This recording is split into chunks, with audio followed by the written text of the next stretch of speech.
Hi, welcome to our channel where we share the most intriguing stories.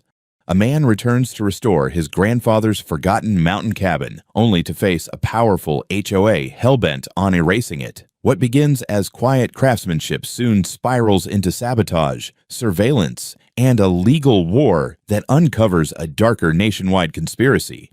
I arrived at the cabin on a cold, clear morning, the kind Colorado does best. Thin air, sharp light, and a silence that feels deliberate. The dirt road ended 100 yards before the tree line, and from there, I carried my tools in by hand, like my grandfather used to. The cabin sat exactly where I remembered it from childhood, half swallowed by pine and scrub oak, its roof sagging under decades of neglect, but its bones still stubbornly intact. Hand-hewn beams, stone chimney laid without mortar, timber joints cut by someone who trusted his hands more than blueprints. This place hadn't been abandoned. It had been waiting. I spent the first day doing nothing but assessing damage. No romantic nonsense, no nostalgia haze, just structure, load paths, rot lines. The south wall had shifted 1.5 inches off true. The ridge beam was cracked, but not failed. Whoever built this thing in the 1920s knew exactly what they were doing, because by any modern standard, it should have collapsed years ago. Instead, it was standing there, like an old soldier who refused to lie down. I filed my restoration notice with the county that same afternoon, attached my deed, survey, and the historical preservation intent. No HOA, no easements, no shared access. Private land, clean chain of title. No surprises. I don't move unless the paperwork moves first. By the second morning, I had scaffolding up and the rotten exterior boards stacked for salvage sorting. I wasn't replacing them with new lumber. Every piece was either going back after treatment or being matched with reclaimed timber from the same period. That kind of work takes time, and time is something people like me respect. Apparently, people like Pine Mirror don't. They showed up mid-morning on the third day, right on schedule for people who think intimidation works best before lunch. 3 of them, clean boots, pressed jackets, clipboard confidence. They stopped just short of my property line like they were afraid the dirt might stain their shoes. The man in front introduced himself as if I was supposed to care, then informed me, politely smugly, that my construction activity violated the visual harmony of the Pine Mirror residential community. I didn't stop working while he talked. I kept scraping rot from a beam, listening, letting the silence do the heavy lifting. When he finished, I told him calmly and clearly that this was my land, that I was not under their jurisdiction, and that their visual harmony could file a complaint with the trees if it felt offended. He didn't like that. None of them did. The woman took notes like she was documenting a crime scene. The third one smiled without humor and said their board would be forced to take further action. I finally straightened up then, wiped my hands, and looked at all 3 of them. I told them that if anyone from their association crossed the property line again without permission, I'd treat it as trespassing and respond accordingly. Not a threat, a statement of procedure. They left without another word, but I recognized the look on their faces. I'd seen it overseas more times than I could count. The look people get when they realize you're not afraid of them, and they don't know what to do with that. That evening, I logged everything. Time, names, vehicle description, audio notes. Habit dies hard. I set up temporary cameras, not hidden, not aggressive, just present, and went back to work. The cabin didn't care about Pine Mirror. The beams didn't know what an HOA was. They only cared whether I did the job right. As the sun dropped behind the ridge and the forest went quiet again, I had the distinct feeling that someone, somewhere, was already deciding that paperwork hadn't worked and that something uglier was going to follow. By the next morning, Pine Mirror had decided I wasn't a one-off inconvenience. I was a problem that needed a narrative. I noticed it before I ever heard from them again. Cars slowing down on the paved road beyond the trees. Drivers craning their necks like tourists at a wreck. The cabin hadn't changed overnight, but perception had. Someone had already framed it as a threat. I kept working. That's always been my way of measuring seriousness. If I can still do the job while pressure builds, then the pressure is manageable. I reinforced the south wall, sistered the cracked beam, and started cataloging the iron fittings my grandfather had forged himself. Around noon, my phone started lighting up with unknown numbers. I let them ring. Voicemails piled up, polite at first, then irritated, then passive-aggressive. One message warned me that outside parties were concerned about safety. Another suggested that historic preservation was no excuse for eyesores. I saved everything. Tone matters later. That afternoon, a printed notice appeared at the edge of my driveway, staked into the dirt like a political sign. It wasn't official, no county seal, no legal reference, just HOA letterhead, and a lot of bold language about community standards. They were careful not to say they had authority. They implied it instead. That told me a lot about the advice they'd already received and chosen to ignore. Toward evening, I finally met Karen Lowry in person. She didn't cross the line, didn't raise her voice, didn't threaten me outright. She stood there with the confidence of someone who believed the world usually folded if she waited long enough.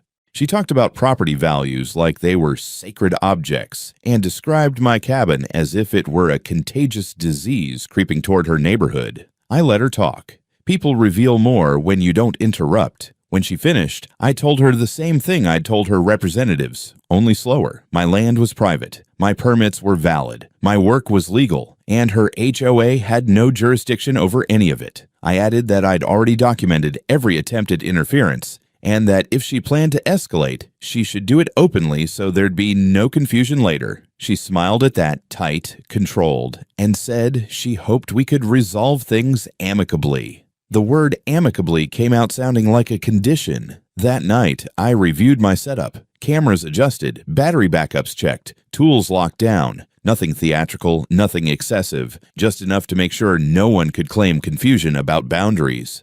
I didn't sleep much, but not because I was anxious. It was the old instinct kicking in, the sense you get right before someone decides rules no longer apply to them. Just before dawn, one of the cameras pinged. Nothing dramatic. A vehicle idling on the far road. Lights off. Engine running longer than necessary. Then gone. I saved the clip, labeled it, and went back to work as the sun came up. Whatever Pine Mirror thought they were protecting, they'd already crossed from aesthetics into obsession. And obsession, in my experience, never stays polite for long. The first thing I learned overseas was that intimidation rarely announces itself properly. It leaks. It tests. It waits for you to blink. By the time the black SUV rolled in, I'd already stopped treating Pine Mirror like a nuisance and started treating it like a variable. It was late morning when I heard tires where there shouldn't have been any. Not gravel crunching that I expect, but the muted, confident sound of a heavier vehicle easing in like it belonged there.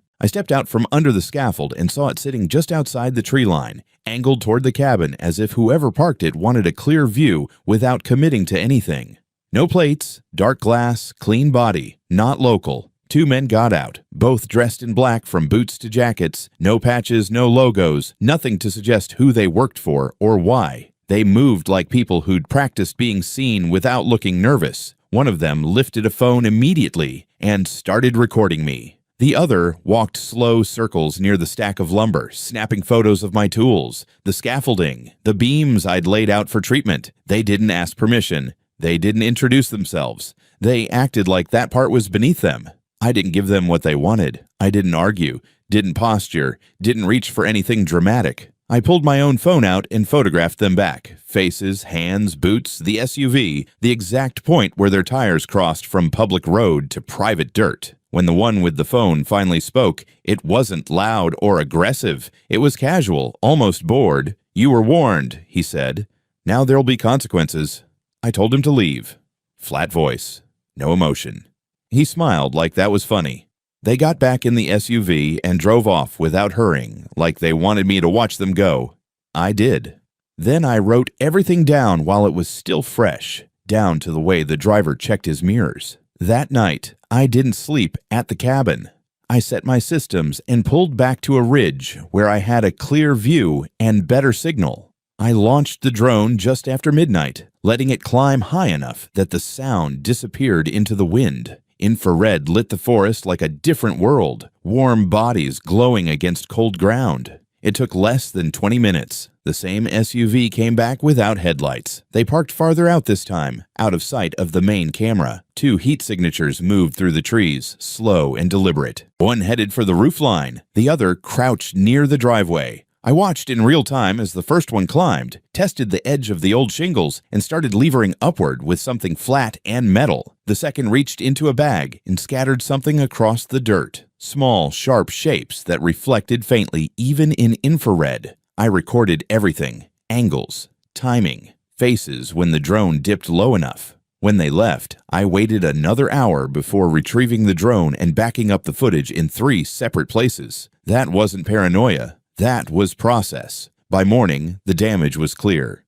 2 shingles cracked, 1 beam gouged, and a neat spread of tire spikes right where a vehicle would naturally turn in. No accident. No ambiguity. I photographed every inch before touching anything, then swept the spikes into a sealed container with gloves on. Evidence doesn't like fingerprints. I drove straight to the county sheriff's office with a hard drive, a written statement, and a timeline. The deputy at the desk tried to keep it casual until he saw the footage. Then the tone changed. I didn't push, didn't editorialize. I let the facts speak. Unknown individuals, no identification, nighttime intrusion, property damage, potential for serious injury. That last part mattered. They opened a report and told me they'd follow up. I thanked them and left, knowing exactly what follow-up usually means in a rural county with limited resources. It meant time, and time was something Pine Mirror had already decided to abuse. Back at the cabin, I upgraded from deterrence to control. Motion sensors tied into floodlights, reinforced locks, secondary barriers where they'd least expect them.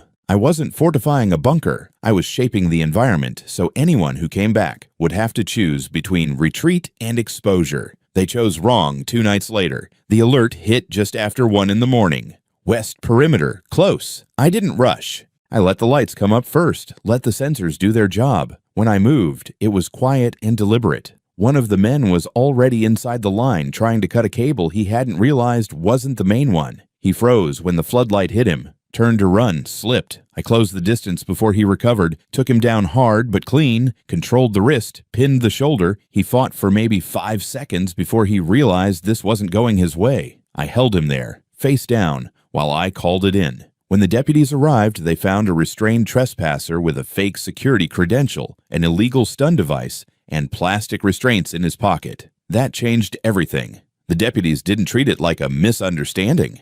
That was the first good sign. The second was the way one of them stopped calling the man on the ground a security guard the moment he saw the credential up close. Cheap laminate, wrong font, expired authorization number that didn't match any county registry. The kind of thing meant to look real just long enough to scare someone who didn't know better. They cuffed him properly and read him his rights while I stepped back and let the cameras keep rolling. I didn't give statements off the cuff. I handed over my prepared timeline, the night footage, the drone video, and the container with the spikes. Everything labeled, everything documented. One of the deputies gave me a look halfway between surprise and appreciation. People who plan ahead make law enforcement's job easier. People who don't usually make it harder. The man didn't say much on sight, just stared at the ground and kept asking for a lawyer.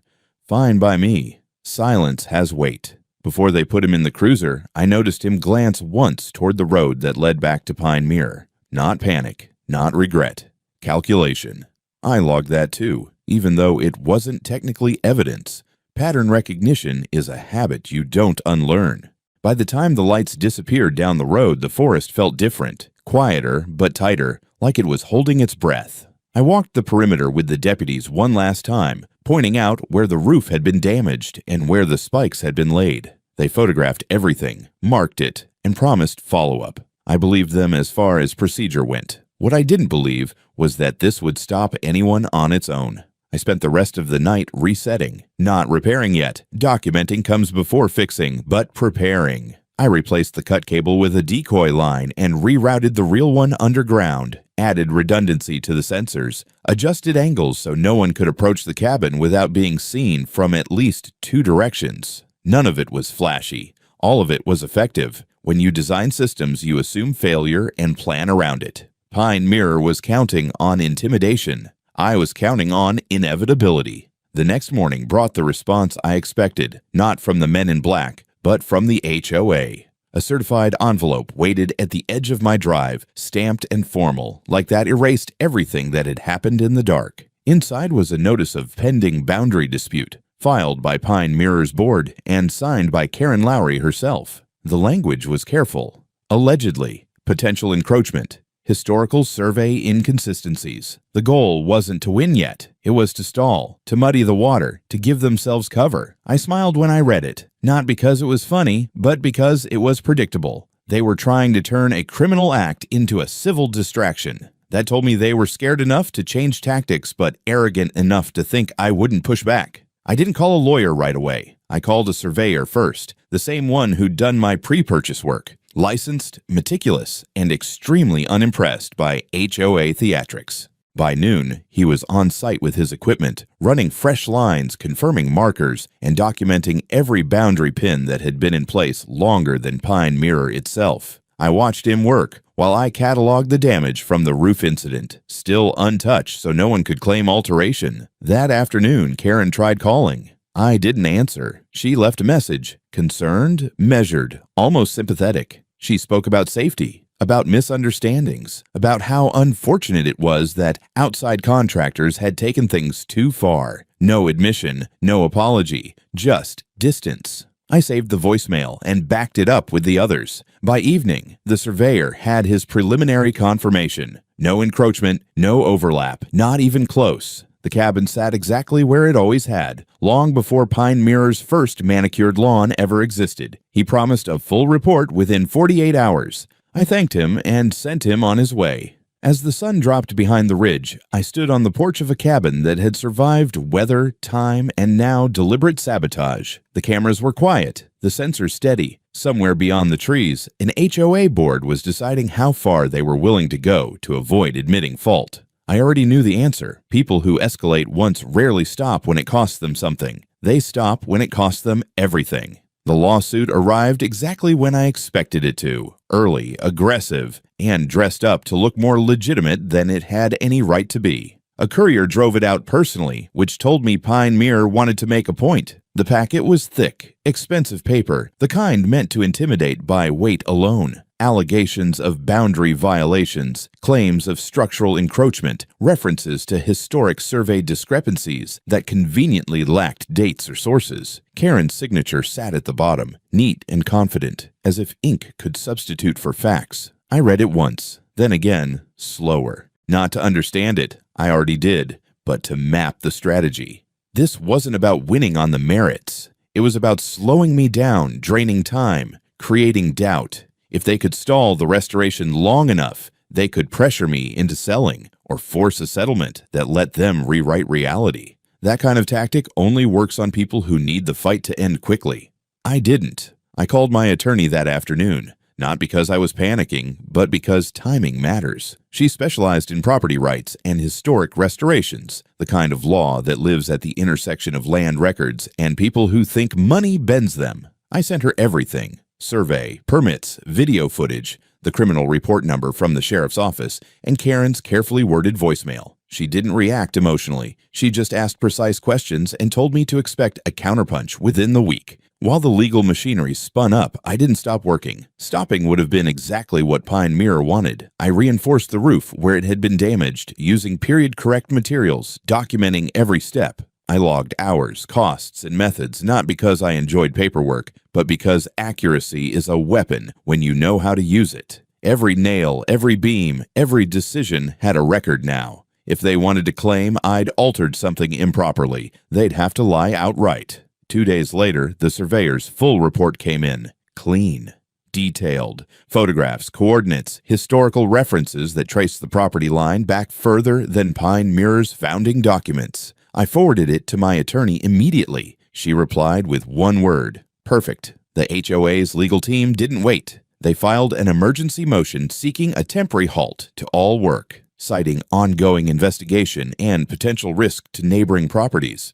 I almost admired the audacity. Almost. My attorney responded within hours, attaching the survey, the permits, and a supplemental affidavit from the surveyor himself. She also attached the sheriff's incident report, carefully framed as evidence of harassment and attempted sabotage rather than a separate matter. Context matters.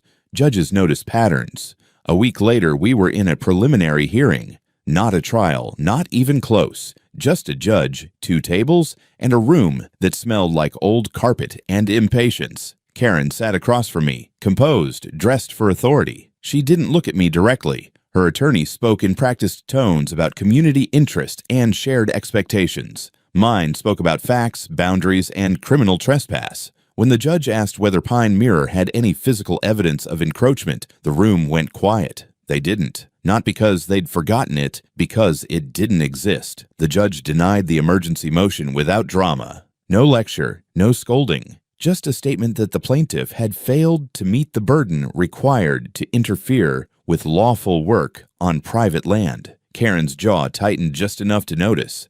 That was the first visible crack. Outside the courthouse, her attorney tried to approach me. I declined to engage. My attorney handled it, professional and cold. We filed our counterclaim the same day. Trespass, harassment, property damage, intentional interference with lawful activity, defamation, where applicable. We included stills from the drone footage and photographs of the fake security credential. We didn't accuse Pine Mirror directly of ordering the sabotage. We didn't have to. We let the implication hang where it belonged. That evening, I returned to the cabin and worked until dark. There's a clarity that comes from physical labor when the rest of your life is trying to turn abstract. I reset beams, treated wood, and listened to the forest settle around me. Somewhere down the mountain, a board of people who'd never built anything real was realizing they'd picked the wrong fight. They just didn't know how wrong yet. Things changed the moment my attorney stopped calling it the HOA case and started calling it the investigation.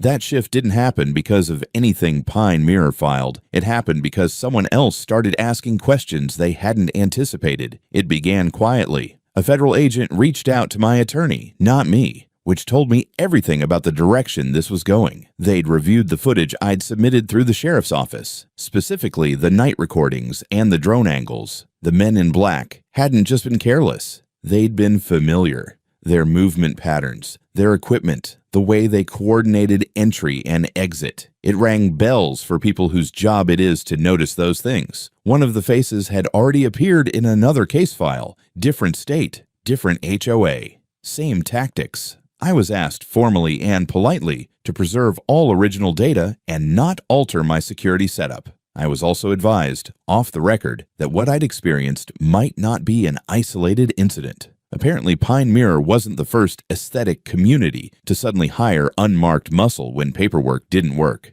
That was the moment I stopped feeling like a defendant and started feeling like a witness. Over the next week, the pace accelerated. Subpoenas went out. Financial records tied to Pine Mirror's operating accounts were pulled. Shell payments, consultant fees, vague line items that didn't match landscaping or maintenance. One of them matched a private contracting firm that no longer officially existed, the kind that dissolves itself after enough complaints pile up, the kind that leaves behind people who know how to scare homeowners without asking too many questions. The man I'd restrained on my property didn't hold out long. My attorney told me he'd requested a deal. The fake credential wasn't the problem. That was small time. The problem was what else he could be tied to. When he started talking, names started surfacing. Not just Pine Mirror, other associations, other problem properties, other homeowners who'd sold fast after unexplained incidents they couldn't quite prove. Patterns again. Always patterns. Karen tried to get ahead of it. She gave a statement claiming the men had been hired independently by a third party,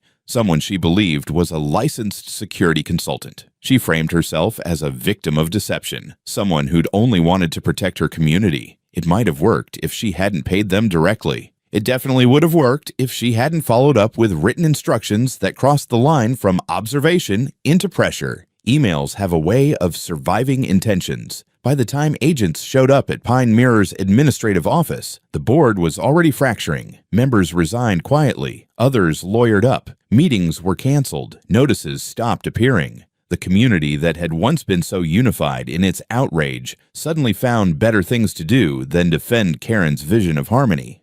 Fear does that. It makes people reconsider how much loyalty they actually owe. I wasn't asked to testify yet. I wasn't even interviewed again. That told me they already had what they needed from me.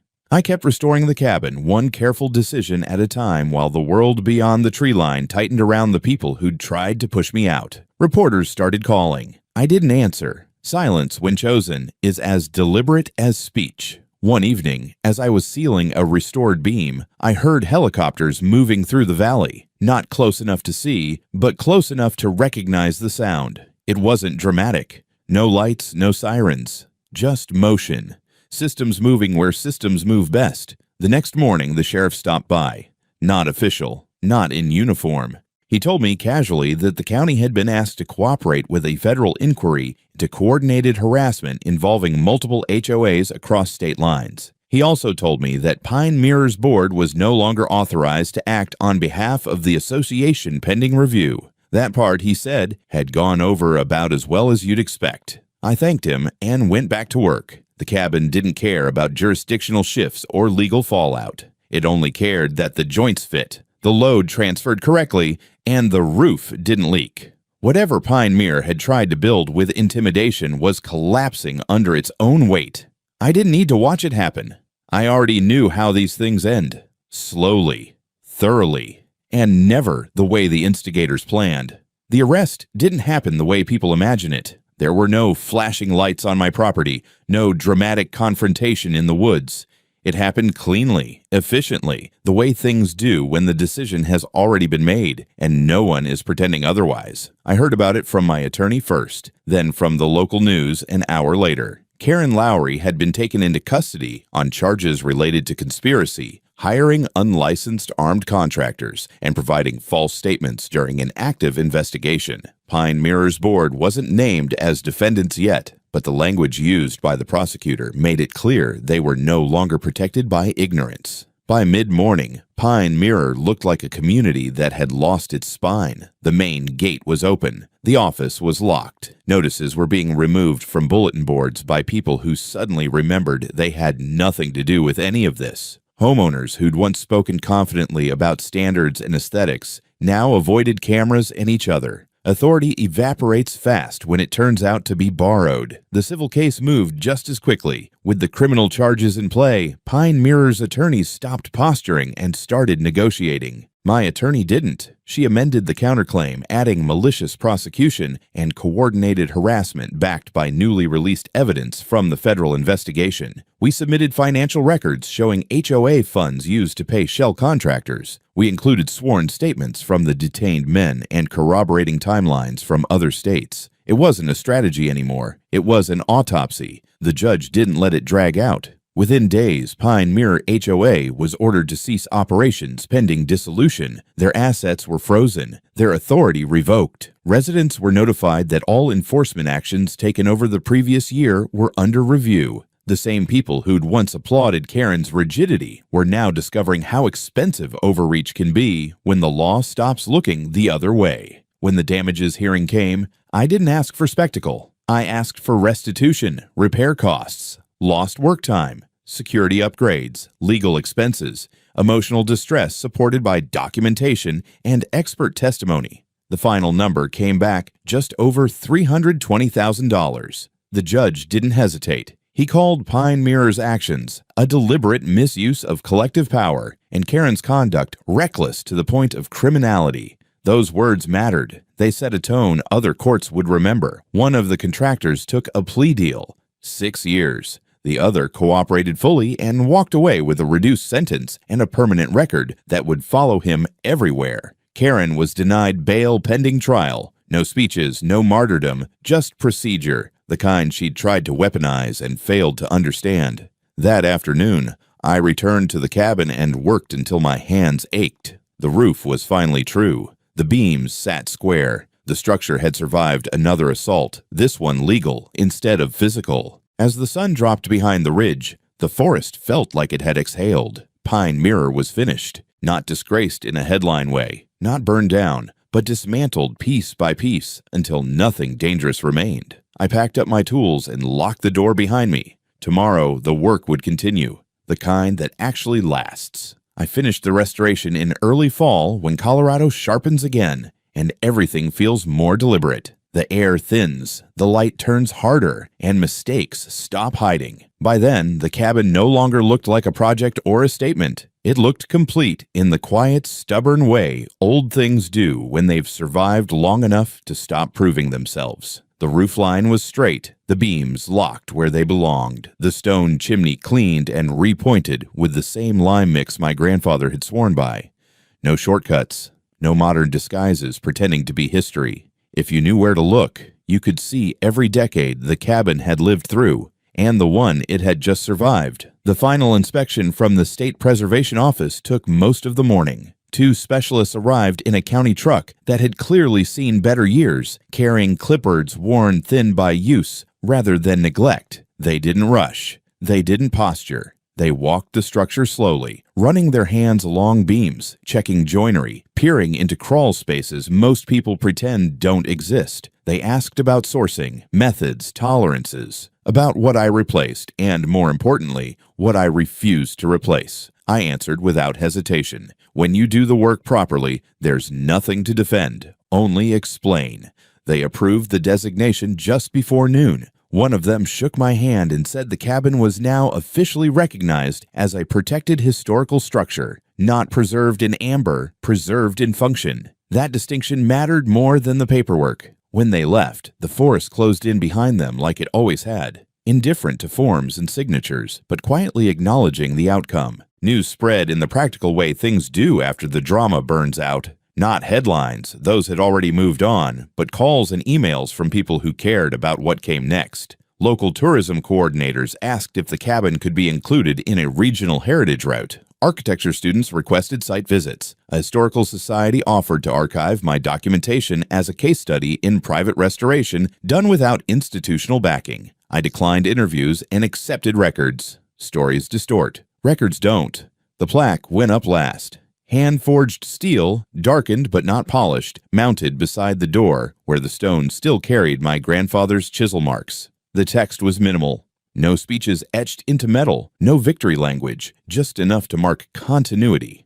The kind of marker that doesn't explain itself unless someone's willing to stand still long enough to think about it. Life, after Pine Mirror, settled into a different rhythm. Quieter, but not empty. People began reaching out. Homeowners who'd had run-ins with their own associations, restorers dealing with pressure disguised as regulation, even a few county officials who wanted to understand where their authority actually ended. I answered selectively, not because I wanted control, but because most people don't actually want advice. They want permission to do what they already know they should. I gave it when I could. Karen surfaced only indirectly after that. Court transcripts, motions, sentencing updates forwarded by my attorney as a courtesy. Her name had lost weight. It had become a reference point, stripped of authority and intention, cited in filings the way failed systems always are, clinically, without emotion. Pine Mirror itself was gone in all the ways that mattered. Accounts liquidated, assets redistributed, bylaws voided. The neighborhood still existed, of course, but without the machinery that had convinced itself it could enforce taste with threats. One evening, as the sun dropped behind the ridge and the cabin lights warmed the interior, I sat on the porch with a mug of coffee and listened. No alerts, no camera pings, no engines idling where they didn't belong. The silence wasn't the absence of noise, it was the absence of anticipation. That mattered more than peace. The cabin had outlasted weather, neglect, intimidation, and bureaucracy. It hadn't needed saving. It had needed commitment. Someone willing to do the work carefully and refused to step aside when other people decided its existence was inconvenient. I locked the door that night not out of habit, but out of respect for the place, for the process, and for the simple reality that some things are worth protecting precisely because they don't belong to anyone else's vision.